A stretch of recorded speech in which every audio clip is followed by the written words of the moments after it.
জিনিস ভালো করে দেখো। সেই জিনিসটা হলো এই যোগ বিয়োগের ক্ষেত্রে আর গুণের ক্ষেত্রে মাইনাস প্লাসের ক্যালকুলেশন ভালো করে দেখবে। এই জিনিস বারবার করে বলছে, এটা কিন্তু তোমরা যোগ বিয়োগের ক্ষেত্রে আর গুণের ক্ষেত্রে বারবারই একই জিনিস ভুল করছো। এই জন্য বারবার আগে আবার সুন্দর করে দেখাচ্ছি তোমাদেরকে, যেন ভুল না হয়। বারবার একই ভুল, সেম জিনিস ভুল করছো তোমরা। এই বিয়োগের ক্ষেত্রে যোগ আর বিয়োগের ক্ষেত্রে আর গুণের ক্ষেত্রে প্লাস মাইনাসের ক্যালকুলেশন, এই যে মাইনাস মাইনাস কখন একই চিহ্ন হলে প্লাস হয়, যখন বিপরীত চিহ্ন হলে মাইনাস হয়, এই জিনিসটা গুণের ক্ষেত্রে শুধুমাত্র, এই জিনিসটা শুধুমাত্র গুণের ক্ষেত্রে মনে রাখবে। এই যে মাইনাস মাইনাসে যে গুণ হলো, গুণ হলে প্লাস হবে, আর প্লাস মাইনাসে গুণ হলে মাইনাস হবে, মাইনাস প্লাসে গুণ হলে মাইনাস হবে, আর প্লাস প্লাসে গুণ হলে প্লাস হবে। মানে একই জাতীয় চিহ্ন গুণ হলে প্লাস হবে, আর বিপরীত চিহ্ন গুণ হলে মাইনাস হবে। এটা শুধুমাত্র গুণের ক্ষেত্রে সীমাবদ্ধ। এটা গুণের ক্ষেত্রে আর ভাগের ক্ষেত্রে বলতে পারো, কিন্তু এই তোমরা গুণের ক্ষেত্রে আর এই যোগ বিয়োগের ক্ষেত্রে এই দুটো জিনিস একই করে ফেলছো, এটা কখনোই একই করা যাবে না। এটা ভালো করে মনে রাখবে।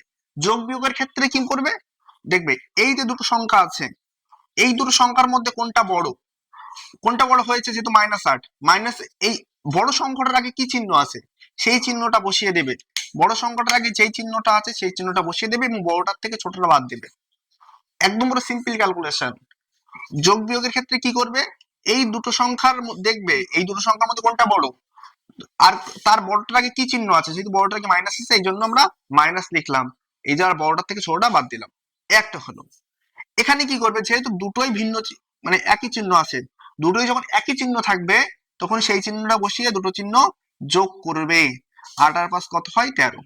ঠিক আছে, সেম জিনিস এই দুটো দেখবে, এই দুটোর মধ্যে কোনটা বড়, যেই বড় সংখ্যাটা বড় তার আগে যেই চিহ্ন আছে সেই চিহ্নটাই হবে, আর বড়টার থেকে ছোটটা বাদ। এই জিনিসটা বারবার ভুল করছো তোমরা। বড়টার থেকে ছোটটা বাদ দিতে হবে, বড়টাকে যেই চিহ্ন আছে সেই চিহ্নই হবে। 8 আর 5 13, আর যদি সেম চিহ্ন থাকে, সেম চিহ্ন থাকলে সেই চিহ্নই হবে এবং দুটো সংখ্যা যোগ হবে। সেম চিহ্ন থাকলে, যেমন এইটার আগে দুটোর আগে সেম চিহ্ন ছিল, এই দুটো আগে সেম চিহ্ন ছিল, এই দুটো সেম চিহ্ন থাকলে সেম চিহ্নই হয়েছে, দুটো যোগ হয়েছে। সেম চিহ্ন ছিল বলে এর আগে প্লাস ছিল, এর আগে প্লাস ছিল, তাহলে এই জন্য দুটো সংখ্যা যোগ হয়ে গেছে। সেম চিহ্ন থাকলে যেই চিহ্ন আছে সেই চিহ্নই হবে, আর দুটো সংখ্যা যোগ হয়ে যাবে। আর যোগ বিয়োগ, একটার আগে যোগ একটার আগে বিয়োগ থাকলে কি করতে হবে, দেখতে হবে যে এই দুটোর মধ্যে কোন সংখ্যাটা বড়, এই দুটোর মধ্যে কোন সংখ্যাটা বড়, যেই সংখ্যাটা বড় তার আগে যেই চিহ্নটা আছে সেই সংখ্যাটা হবে। আর গুণের ক্ষেত্রে কি এই নিয়ম ফলো করবে, গুণের ক্ষেত্রে এই নিয়ম ফলো করবে। এই যে মাইনাস প্লাসে, এখানে এখানে দুটো বিপরীত চিহ্ন আছে, এটা কিছু নিয়মের প্লাস আছে, প্লাসে মাইনাসে মাইনাস, মাইনাসটা 40, এর আগে মাইনাস আছে এর আগে প্লাস আছে, প্লাসে মাইনাসে মাইনাস 40, এই দুটো একই চিহ্ন তার মানে মাইনাসে মাইনাসে প্লাস 40, প্লাস লিখলে হয় না লিখলে হয়, আর একটু ডাইরেক্ট 5টা 40 হয়ে যাচ্ছে।